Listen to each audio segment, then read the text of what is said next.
आपने कभी सोचा है कि हम मंदिर में जाकर भगवान शिव को जल ही क्यों चढ़ाते हैं? मतलब बाकी देवताओं को फूल, प्रसाद, मिठाई वगैरह चढ़ाते हैं, लेकिन शिवलिंग पर सीधे जल, और वो भी हर रोज।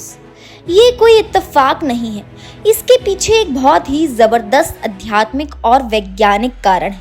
और हाँ, कुछ ऐसे हैरान करने वाले फैक्ट्स भी हैं जिन्हें जानकर आप दंग रह जाओगे।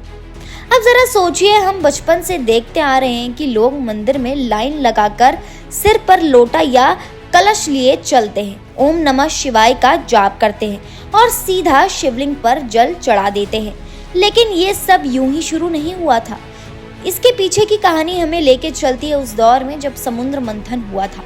हाँ, वही समुद्र मंथन जिसमें देवताओं और असुरों ने मिलकर अमृत पाने के लिए समुद्र को मथा था। उस मंथन से बहुत सी चीजें निकली।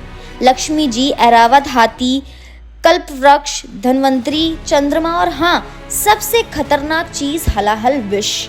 ये ऐसा जहर था जिससे पूरी सृष्टि समाप्त हो सकती थी। अब सवाल ये उठता है कि इसे पिएगा कौन? तब सारे देवता भागे भागे शिवजी के पास पहुंचे। शिवजी ने सोचे बिना पूरा जहर पी लिया और उसे गले में ही रोक लिया, जिससे उनका गला नीला पड़ गया और तभी से उनका नाम पड़ा नीलकंठ। लेकिन दोस्तों, वो जहर कोई मामूली चीज नहीं थी। वो जलन इतनी तेज थी कि शिवजी का पूरा शरीर तपने लगा। अब देवताओं ने क्या किया, उन्होंने तुरंत उन्हें ठंडा करने के लिए उन पर जल, दूध, दही, घी, शहद और बेलपत्र अर्पित करना शुरू किया। और यहीं से शुरू हुआ शिवलिंग पर जल चढ़ाने का चलन। आज भी हम जो जल अर्पण करते हैं वो कोई सिंपल परंपरा नहीं है, वो शिवजी को उस काल के तप से शीतल करने की श्रद्धा है। और अगर आप ध्यान से देखो तो इसमें बहुत बड़ी बात छिपी है, त्याग और संयम। क्योंकि शिवजी ने अपने ऊपर जहर लेकर सबको बचाया था, इसलिए उन्हें सृष्टि का सबसे महान संहारक नहीं बल्कि पालक भी कहा जाता है। अब एक और बात जानिए, शिवलिंग पर जल कैसे चढ़ाना चाहिए, इसकी भी एक विधि है। कई बार लोग मंदिरों में जाकर लोटा खाली कर देते हैं, बस हो गई पूजा। लेकिन असली पूजा का तरीका कुछ और ही है। शास्त्र कहते हैं कि जल अर्पण करते समय ओम नमः शिवाय मंत्र का जाप करना चाहिए। और हाँ, बैठकर पूजा करनी चाहिए, खड़े होकर नहीं। खड़े होकर पूजा करना अहंकार का प्रतीक माना जाता है। बैठकर पूजा करने से विनम्रता आती है। अब थोड़ा टेढ़ा सवाल, क्या हर कोई शिवलिंग पर जल चढ़ा सकता है? इसका जवाब सीधा नहीं है। दरअसल शास्त्रों में कुछ नियम है, जैसे महिलाओं को विशेष दिनों में शिवलिंग को स्पर्श करने से मना किया गया है। लेकिन इसका मतलब ये नहीं कि महिलाएं शिवजी की पूजा नहीं कर सकती।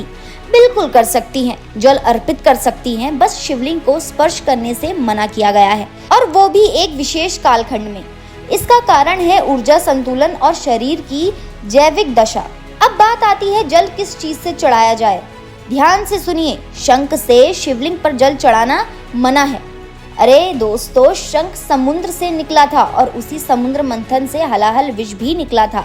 शंख का संबंध उसी मंथन से है और शिवजी ने उसी मंथन का विष ग्रहण किया था। इसीलिए शंख से जल अर्पण करना अपशकुन माना जाता है। तांबे के लोटे या पात्र से जल चढ़ाना शुभ माना गया है। अब थोड़ा विज्ञान की ओर भी चलते हैं। वैज्ञानिक दृष्टिकोण से देखें तो शिवलिंग सिर्फ एक धार्मिक प्रतीक नहीं है, ये ऊर्जा का केंद्र है। जब हम जल चढ़ाते हैं तो उस ऊर्जा का प्रसार होता है। जब उस पर जल या दूध चढ़ाया जाता है तो वो ऊर्जा ठंडी होती है और सकारात्मक कंपन उत्पन्न होता है। यही कारण है कि शिव मंदिरों में जाते ही एक अलग शांति महसूस होती है। अब सोचिए, जब आप ओम नमः शिवाय बोलते हैं तो वो सिर्फ मंत्र नहीं बल्कि एक साउंड वाइब्रेशन है। विज्ञान कहता है कि कुछ ध्वनियां शरीर और मस्तिष्क पर सकारात्मक प्रभाव डालती है। ओम नमः शिवाय का उच्चारण नकारात्मक ऊर्जा को दूर करता है और आपके अंदर एक स्पिरिचुअल भावना खोलता है। और जब इसी के साथ जल अर्पण किया जाए तो वो ऊर्जा शुद्ध होकर आपको वापस मिलती है। अब थोड़ा धरती की ओर लौटते हैं। गांव, शहरों और कस्बों में आज भी लोग भोलेनाथ को जल चढ़ाकर मनोकामना मांगते हैं। कोई नौकरी के लिए, कोई शादी के लिए, कोई संतान के लिए। और मजे की बात यह है कि सच्चे दिल से की गई पूजा अक्सर सफल होती है। इसीलिए कहा जाता है कि भोलेनाथ जल्दी प्रसन्न हो जाते हैं, क्योंकि वो दिखावे में यकीन नहीं रखते, उनको भक्ति चाहिए, भाव नहीं। एक और दिलचस्प बात बताती हूँ आपको दोस्तों, आपने देखा होगा कि कई शिव मंदिरों में शिवलिंग के ऊपर एक कांसे का पात्र लटका होता है जिसमें लगातार जल टपकता है। इसे कहते हैं जलधारा। ये प्रतीक है उस सतत भावना का जो भक्तों से भगवान तक निरंतर बहती रहती है। ये सिर्फ एक लोटा नहीं है, एक जीवन का धार है जिसमें श्रद्धा, भक्ति और आभार की गहराई है। अब आते हैं एक और राज पर। सावन के महीने में लोग शिवलिंग पर जमकर जल चढ़ाते हैं। ऐसा क्यों? क्योंकि सावन भगवान शिव का प्रिय मास माना जाता है। कहा जाता है कि इस महीने में जब वायुमंडल में नमी अधिक होती है तब शिवलिंग पर जल अर्पित करने से न केवल आध्यात्मिक लाभ होता है बल्कि वातावरण भी शुद्ध होता है। वैज्ञानिक भी मानते हैं कि जल और मंत्रों के कंपन मिलकर वातावरण को सकारात्मक बनाते हैं और स्वच्छ बनाते हैं। और हाँ, कुछ लोग सवाल उठाते हैं कि दूध क्यों बर्बाद करते हो शिवलिंग पर चढ़ाकर। इसका भी जवाब है, दूध जो चढ़ाया जाता है वो सीधे बहता नहीं, मंदिर में उसे एकत्र कर गरीबों को पिलाया जाता है। कई मंदिरों ने तो ये बाकायदा सिस्टम चालू भी कर दिया है और अगर कोई इसे यूं ही बहा दे तो वो सही नहीं है। पूजा में जो भी अर्पण किया जाए वो श्रद्धा से हो। और हाँ, अब अंत में एक छोटा लेकिन बहुत गहरा मैसेज देना चाहती हूँ।